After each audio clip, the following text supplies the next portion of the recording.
हरे कृष्णा, राधे राधे। ओम नमो भगवते वासुदेवाय। आज फाल्गुन मास के कृष्ण पक्ष की विजया एकादशी है और इस पवित्र विजया एकादशी के विषय में धर्मराज युधिष्ठिर महाराज ने भगवान श्री कृष्ण से जो कुछ भी पूछा उसका महात्म्य आज आप सुनने वाले हैं। सबसे पहले जानिए एकादशी की तिथि और शुभ मुहूर्त के बारे में। साल 2025 में इस बार विजया एकादशी का व्रत रहेगा 24 फरवरी दिन सोमवार को और एकादशी की तिथि प्रारंभ होगी 23 फरवरी रविवार दोपहर 1:56 से। एकादशी तिथि समाप्त होगी 24 फरवरी सोमवार को दोपहर 1:44 पर। एकादशी उपवास खोलने का शुभ मुहूर्त रहेगा 25 फरवरी मंगलवार सुबह 6:56 से 9:08 तक।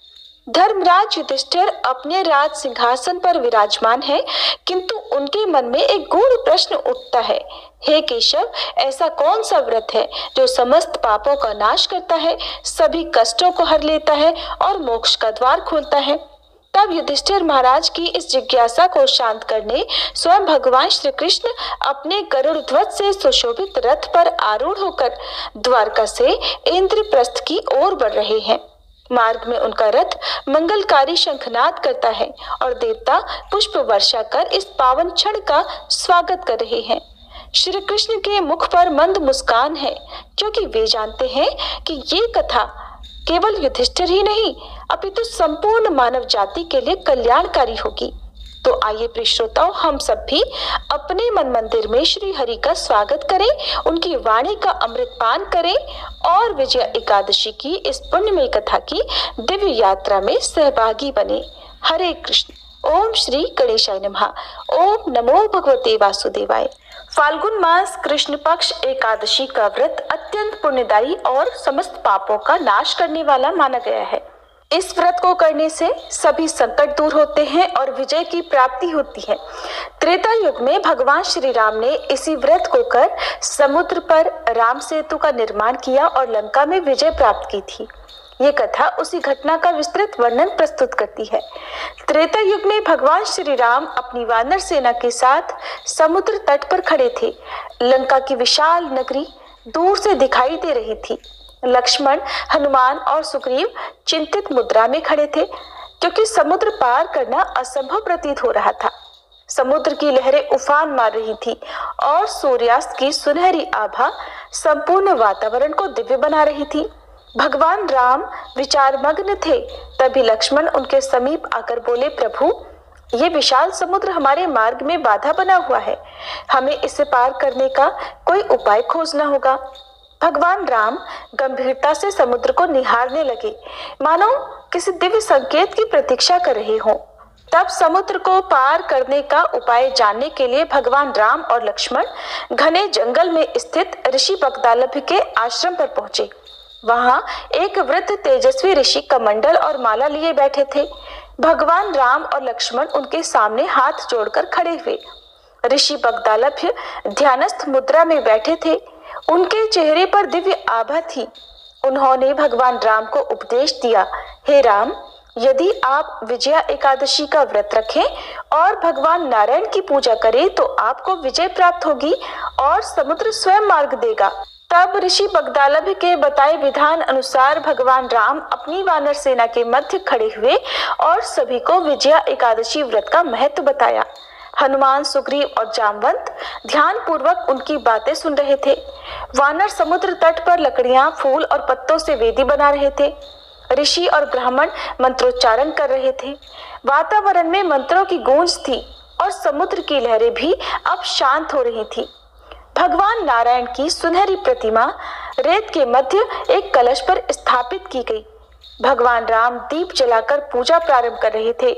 चंद्रमा की रोशनी में वानर सेना भगवान विष्णु की स्तुति में भजन गाने लगी। हनुमान ढोलक बजा रहे थे और भगवान राम ध्यानमग्न होकर प्रार्थना कर रहे थे।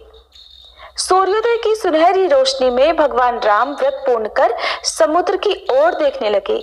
ये फाल्गुन मास के कृष्ण पक्ष की द्वादशी तिथि का दिन था।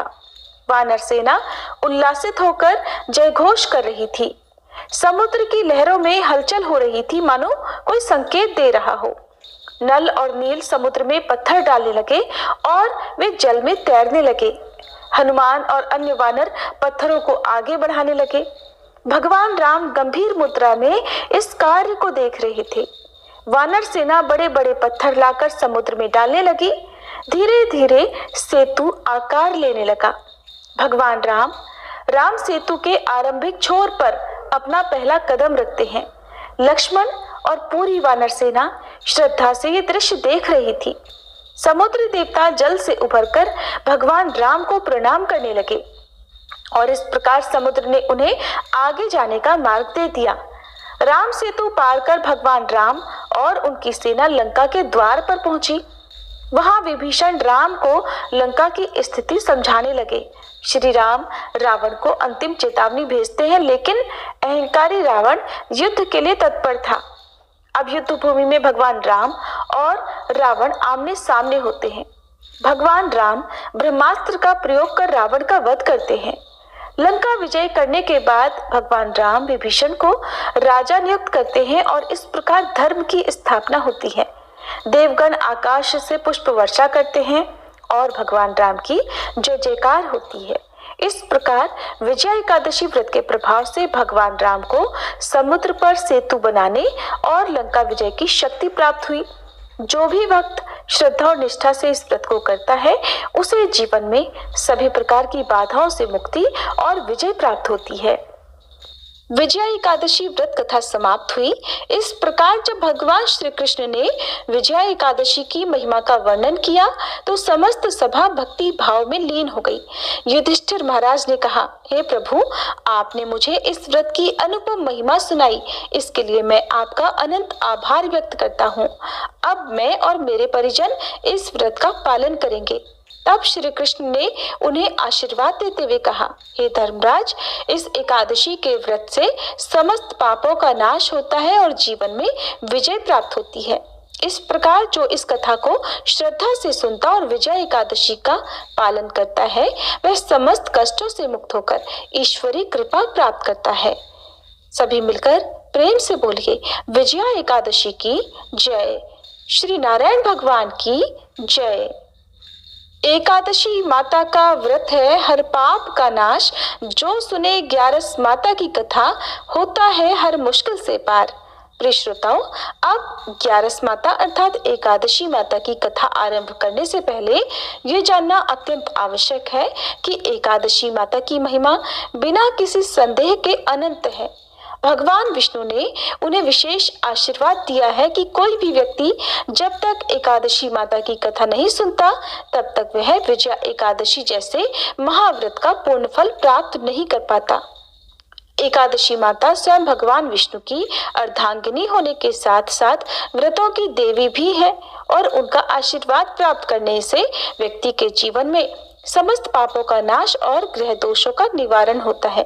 एकादशी का व्रत केवल धर्म की बात नहीं है, बल्कि ये समस्त शुद्धता, समृद्धि और मोक्ष के द्वार खोलता है।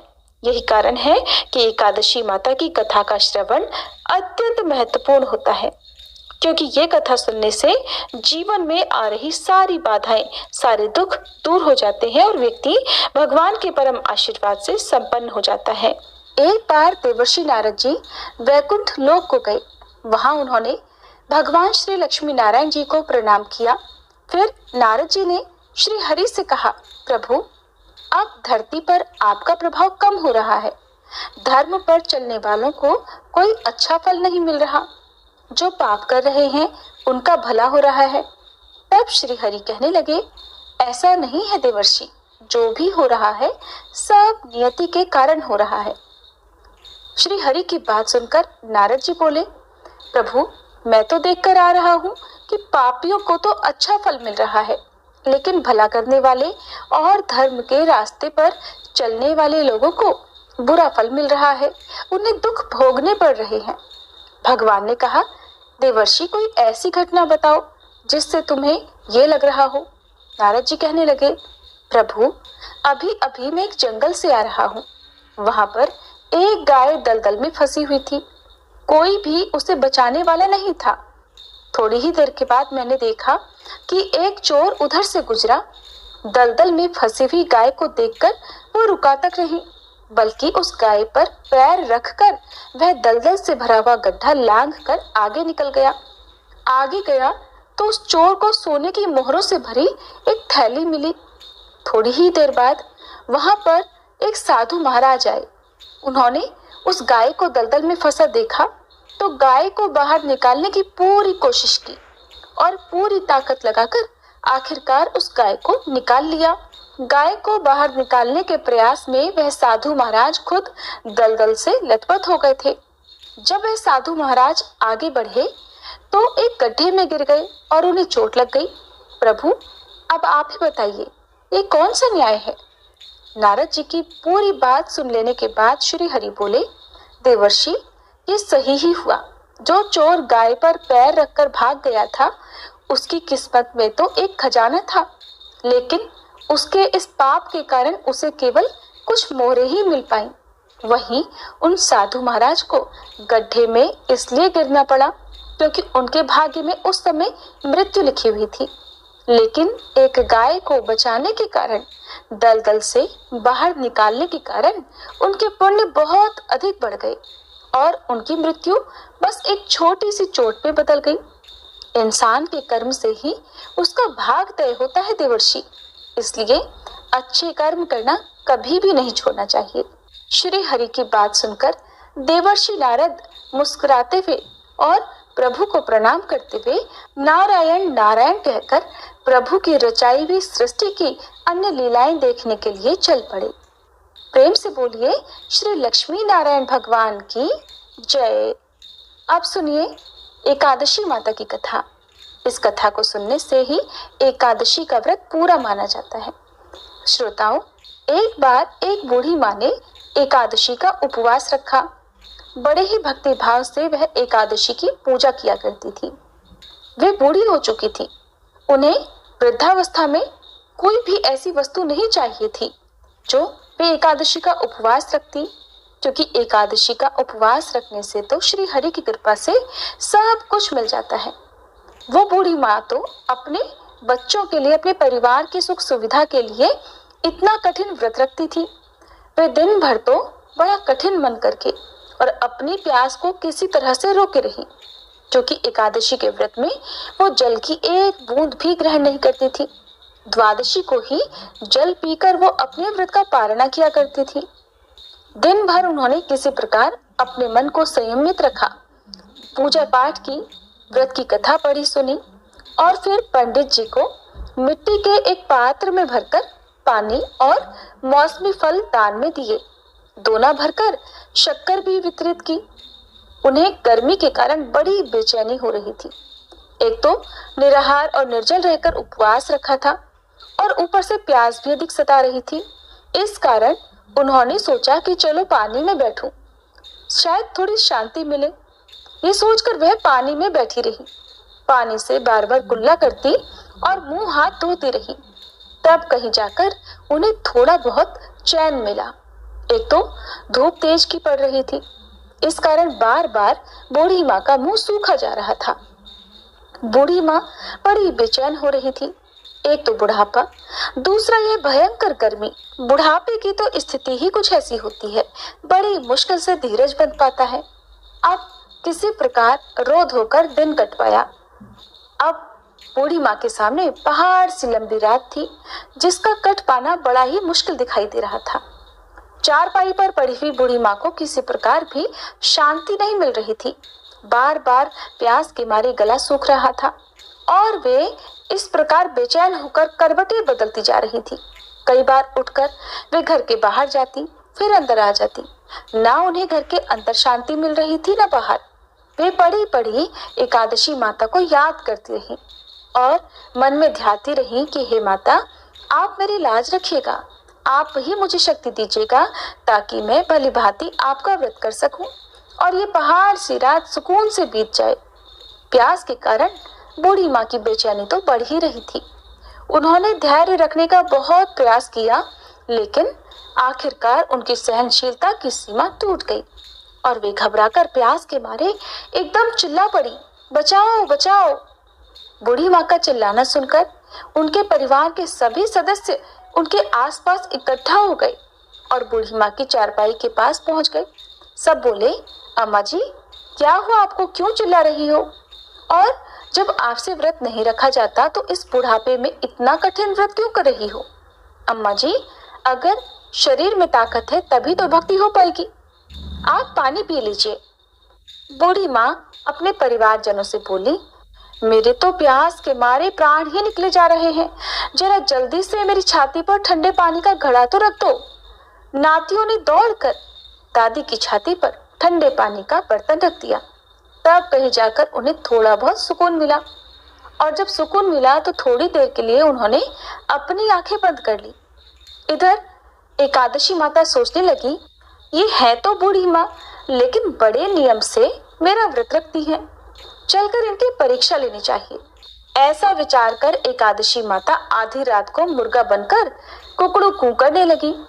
मुर्गे की टेर सुनकर बूढ़ी माँ जल्दी से उठी और बाहर जाकर आसमान की ओर निहारा, लेकिन आसमान में तो कहीं भी उन्हें सुबह का तारा दिखाई ही नहीं दिया। अब वे सोचने लगी कि फिर ये मुर्गा भला क्यों और कैसे बोल गया। एक तो उन्हें प्यास लग रही थी, अब थोड़ा बहुत उनका मन भी बेचैन होने लगा। आखिरकार उन्होंने ये दृढ़ निश्चय किया कि अब तो मैं इस व्रत को पूरा करके ही छोड़ूंगी, फिर चाहे व्रत पूरा होने तक मेरे प्राण ही क्यों ना निकल जाएं। मन में ऐसा पक्का निश्चय कर वह वापस चारपाई पर आकर लेट गई। थोड़ी ही देर के बाद एकादशी माता ने उनकी फिर से परीक्षा लेनी चाहिए, तो वह एक छोटी सी कन्या का रूप धरकर गिलास में मीठा पानी लेकर उनके सिरहाने खड़ी हो गई और जोर से बोली, दादी जी सवेरा हो गया है, आप हाथ मुंह धोकर शरबत पी लीजिए। पहले तो शरबत का भरा हुआ गिलास देखकर बूढ़ी माँ का मन ललचाने लगा। प्यास के मारे गला जो सूख रहा था, किंतु अचानक उन्हें याद आया कि उनका तो एकादशी का उपवास है। फिर उन्होंने सोचा कि अभी तो वे किसी भी तरह से ये शरबत नहीं पी सकती, और फिर वे चुपचाप वापस अपनी चारपाई पर लेट गईं। जैसे ही उनकी आंख लगी तभी उन्हें एहसास हुआ कि मानो किसी ने उन्हें पानी से भरे हुए कुएं में पटक दिया हो। वे बहुत देर तक उस कुएं में हाथ पांव चलाती रही, लेकिन इस बीच उन्होंने अपने मुंह में पानी की एक बूंद भी नहीं जाने दी, क्योंकि उनका एकादशी का उपवास जो था, और वे पक्के निश्चय के साथ अपना व्रत पालन करती रही। थोड़ी ही देर में उन्हें ऐसा लगा मानो सामने आग जल रही हो। आग के कारण बड़ी भारी गर्मी लगने लगी। प्यास के मारे उनके प्राण निकलने लगे, लेकिन इतना सब होने के बाद भी बूढ़ी माँ ने पानी की एक बूंद भी नहीं पी। वे तो बस चारपाई पर बैठी बैठी एकादशी माता का ध्यान करती रही।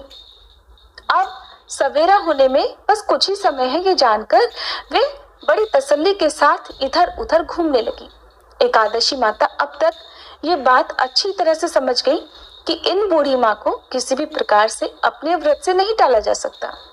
वे उनके सत्य व्रत को भली भांति समझ गई थी।